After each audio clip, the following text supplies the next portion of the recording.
Good morning to all of you. मैं आपकी trending teacher और आज मैं आपके सवालों के जवाब लेकर आई हूँ। देखिए, रात को बहुत सारे आपके कमेंट्स मैंने देखे, बहुत सारे थे, आप बहुत कंफ्यूज हैं, तो आपकी कन्फ्यूज़न को दूर पहले करते हैं अच्छे से। देखिए, ये मैं अपने अकॉर्डिंग नहीं कह रही हूँ, जो आपकी ऑफिशियल पीडीएफ है उसके थ्रू कह रही हूँ। 2 टायर एग्जामिनेशन होंगे, बाद में इंटरव्यू होगा। मेरिट लिस्ट जो बनेगी 85% weightage and 15% marks obtain bye candidate in tyre 2 and interview, यानी कि 85 आपके जितने मार्क्स आप टायर 2 में लेंगे वो, और 15% आपके इंटरव्यू है। इंटरव्यू 100 मार्क्स का होगा। ये आपकी पोस्ट दे रखी है इसके लिए, असिस्टेंट कमिश्नर और ये जितने भी आपकी पोस्ट हैं। 2 टायर एग्जामिनेशन होगा followed by a skill test for the post. हमारे लिए नहीं होगा स्किल टेस्ट, स्टेनोग्राफर के लिए और जूनियर सेक्रेटरी के लिए होगा। और इंटरव्यू और स्किल टेस्ट किसी के लिए भी नहीं होगा, आपका असिस्टेंट सेक्शन ऑफिसर और सीनियर सेक्रेटरी असिस्टेंट। आप किस में आते हैं? टीजीटी, पीआरटी, आपका लाइब्रेरियन और आपका पीजीटी। आप लोगों के बहुत सारे सवाल थे, पीजीटी, टीजीटी, पीआरटी क्या करूं क्या ना करूं, ये पढ़ना है नहीं पढ़ना, मेरे लिए है या नहीं। एक बात बताओ मुझे, जब सिलेबस सेम है तो आपके लिए हिंदी अलग से आएगी? नहीं आएगी ना। देखो, ये पढ़ो, जूम करूं, ये समझ आ रहा है? एक और कर देती हूँ। देखो, ये क्या है? Tier 1 will be qualifying examination in OMR mode, ठीक है। Test for all the post, all the मतलब सारे के लिए, सिर्फ एमटीएस को छोड़ के ये होगा मेंशन। 2 घंटे ड्यूरेशन होगी, बिना किसी जो टाइम लिमिट वाला इंडिविजुअली का कोई ऐसा नहीं है कि फालतू देंगे तुम्हें। अब मेरी बात सुनो, ये आपका टीजीटी, पीआरटी और पीजीटी सबका टायर 1 एक ही होगा। हाँ, हो सकता है लेवल में थोड़ा चेंज आ जाए, आप लोगों में सब जो क्वेश्चन है वो थोड़ा इजी पूछा जाए, पीआरटी में इजी, टीजीटी में थोड़ा मुश्किल और पीजीटी में थोड़ा और मुश्किल, लेकिन सिलेबस कहीं नहीं जाएगा। अब दोबारा सुनो, कल मैंने इसलिए तो वीडियो डाली थी, आप लोग वीडियो देख ले तो बस ये भी देख लूँ वो भी देख लूँ, एक बंदे पर भरोसा करेंगे ना तभी काम होगा। 25 जगह वीडियो देखेंगे नहीं होगा। अब सुनो, रीजनिंग में हमने डिस्कस किया था, 4 चीज़ें थी, है ना, 5, इको, आपका पॉलिटी, हिस्ट्री और आपका ज्योग्राफी और आपका करंट। हम 4-4 का रेशियो लेके चल रहे हैं, इतना ही आता है। 1-2 ऊपर नीचे हो जाएगा, कोई बात नहीं, आपको सब आएगा। न्यूमेरिक एबिलिटी, ये मैथ्स था, 20 नंबर आपके सामने, 20 क्वेश्चन 60 नंबर। ये कंप्यूटर लिटरेसी 5-6 वीडियोज़ की आ चुकी हैं, और आई थिंक 10 वीडियोज़ में इसका कॉन्सेप्ट और सिलेबस कंप्लीट हो जाएगा। उसके बाद हम क्वेश्चंस लगाएंगे, तो आपके 20 में से ज़्यादा नहीं ना, 18 से, मैं तो 20 ही मान रही हूँ, फिर भी आप लोग एक रिस्क लेके चल रहे हो, तो 18 प्लस तो पक्के। जीके आपका, अच्छा ये जीके वाला कॉन्सेप्ट था, रीजनिंग वाला नहीं था, ठीक है, इसको जीके में ले लो। फिर रीजनिंग वाले में आपको पता है ये सिटिंग अरेंजमेंट और ये मिरर इमेज वगैरह, ये एक हम संडे को शाम को 7 बजे, ठीक है, कहीं मत जाइएगा, क्लास में आ जाइएगा लाइव सेशन में, ठीक है। कमेंट्स करके बात करते हैं थोड़ी सी कि क्या प्रॉब्लम है क्या नहीं है। अब आप लोग कमेंट कर देते हो आधों के मुझे समझ में नहीं आते हैं, तो 7 बजे मिलते हैं हम लाइव क्लास में, फिर हम डिस्कस करते हैं। इतना 2 दिन और हैं, बहुत अच्छे से करो, फिर जो दिक्कत आएगी करते हैं। मैं आज कोशिश करूँगी सारे वीडियोज़, ज़्यादा से ज़्यादा वीडियोज़ आपके लिए बनाऊँ। ये देखो, लैंग्वेज कॉम्पिटेंसी, आपने फॉर्म फिल किया होगा तो 2 लैंग्वेज करी होंगी, एक आपकी इंग्लिश 10 नंबर की, वो तो पक्की है। हाँ, इसकी जगह कईयों ने हिंदी करी होगी, कईयों ने अपनी पंजाबी करी होगी, कईयों की जो भी लैंग्वेज है आपने वो करी होगी। ये भी 10 क्वेश्चन है 30 नंबर के। तो इंग्लिश में हम कहीं नहीं बच रहे, एक नरेशन का टॉपिक है, वो मैं आज कोशिश करूँगी, जितना हो सकेगा मैं कर रही हूँ आप लोगों के लिए, लेकिन आप भी करिए, ठीक है।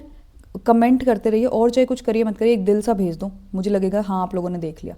फिर अब ये देखो, एमटीएस के लिए ये है, ये एमटीएस के लिए, ओके। ये क्या है? सेम आपका 100 क्वेश्चन है 300 नंबर के, लेकिन क्या है, जनरल अवेयरनेस और करंट अफेयर आपका 20 नंबर का, बेसिक कंप्यूटर आपका 40 नंबर का है। देखो, जब एनटीएस की बात है तो 40 का कंप्यूटर हो गया, और इंग्लिश जो हमारे ऊपर 10 की थी ये 20 की है, और दूसरी जो लैंग्वेज चूज़ है वो भी 20 की, 20 मार्क क्वेश्चन और 60 नंबर के। तो ये आपका नहीं है, अगर आप एमटीएस का है तो आपका ये है, कन्फ्यूज़ नहीं होना है, ऊपर वाला है हमारा, बस ये जो मैंने बताया बस वही, उससे बाहर नहीं जाना है। क्यों कंफ्यूज हो रहे हो आप? पीजीटी टीजीटी कुछ नहीं है, सेम है टायर 1, सिर्फ लेवल डिफरेंट आएगा। और आप अपने आप को इतना अच्छे से तैयार करो कि पीजीटी लेवल का भी डिफिकल्ट से डिफिकल्ट आए, आपको ऐसा हलवा लगे कि क्या क्वेश्चन आ गए। 1 से 4 पार्ट जो ऊपर हमने देखा, 1 से 80 क्वेश्चन जो हैं सारे के सारी लैंग्वेजेस में होंगे, लेकिन जो इंग्लिश और हिंदी है वो तो आपकी सेम लैंग्वेज में होगी। आप लोगों ने ये इनमें से कोई भी एक लैंग्वेज चूज़ करी होगी, ठीक है। आपने जो भर दिया ऑप्शन वो चेंज अब नहीं होगा, वो तो पता ही आपको। पार्ट 5 जो है, ये देखो, of question number tyre 1 for all the post, and part 3 जो क्वेश्चन नंबर 61 से 80 तक है, वो जो मल्टीटास्किंग के लिए इंग्लिश और इंग्लिश मीडियम में होगा। इंग्लिश तो इंग्लिश में होगी सिंपल, ठीक है, और जो बाकी लैंग्वेज है वो बाकी लैंग्वेज में होगी। इसमें और कुछ दिख रहा है आपको? देखो ये आ जाओ, कौन कह रहा था भाई पीआरटी के लिए क्या पढ़ो, उसके लिए क्या पढ़ो। ये जो टीजीटी है, ठीक है, इसकी नॉलेज ग्रेजुएशन लेवल की होनी चाहिए। दिख गई? ये आपका कहाँ है? आपका पीजीटी। पीजीटी के लिए नॉलेज आपकी पोस्ट ग्रेजुएशन लेवल की होनी चाहिए, और जो आपकी एक्सपेक्टेड नॉलेज है आपकी पीआरटी के लिए वो सीनियर सेकेंडरी की होनी चाहिए। अब समझ में आ गया लेवल क्या है? अब मैं लेवल लेवल क्यों कहती अब समझ में आ गया? इसको जूम कर दूँ, पढ़ लोगे? पोस्ट ग्रेजुएशन लेवल का मतलब समझ गए कि जिस टायर 2 की भी बात हो रही है साथ साथ, लेकिन आपका जो इसमें है इसमें भी लेवल का फ़र्क आएगा। अगर आपका एक ही उससे क्वेश्चन आता है, मान के चलो हमने पीआरटी के पेपर देखे, आप लोगों ने पेपर एनालिसिस किया होगा, उसमें आ रखा है timid. Timid in the sense थोड़ा जो भोला भाला सा है, थोड़ा डरा हुआ है, इसका अपोजिट बोल्ड। लेकिन टीजीटी में इसी का दूसरा मतलब दे दिया कि बोल्ड का मान लो ओडाशियस दे दिया। अब आप कहोगे यार ये तो ऑडियंस जैसा लग रहा है, लेकिन इसका मतलब क्या है? बोल्ड। और पीजीटी का कोई पेपर हमने अभी तक नहीं किया। पीजीटी का एक पेपर मैं सॉल्व पक्का कराऊंगी, बाकी आप लोगों को लिंक प्रोवाइड करा दूंगी कि वहाँ से डाउनलोड करके देख लीजिएगा, ठीक है। पीजीटी अगर आप लोग ज़्यादा हैं तो मैं कोशिश करूँगी 2-3-4 पेपर करा देती हूँ, उससे आपको आइडिया लग जाएगा। पीजीटी का देख लेना, उसका काफ़ी ज़्यादा लेवल है या नहीं है वो मैंने नहीं देखा अभी तक, क्योंकि मेरे को लगा मेरे स्टूडेंट यहाँ तक हैं। पर पीजीटी वालों कोई बात नहीं, ये भी मैं करा दूंगी। और आप केमिस्ट्री बायोलॉजी कुछ मत सोचो, पहले टायर 1 क्लियर करो।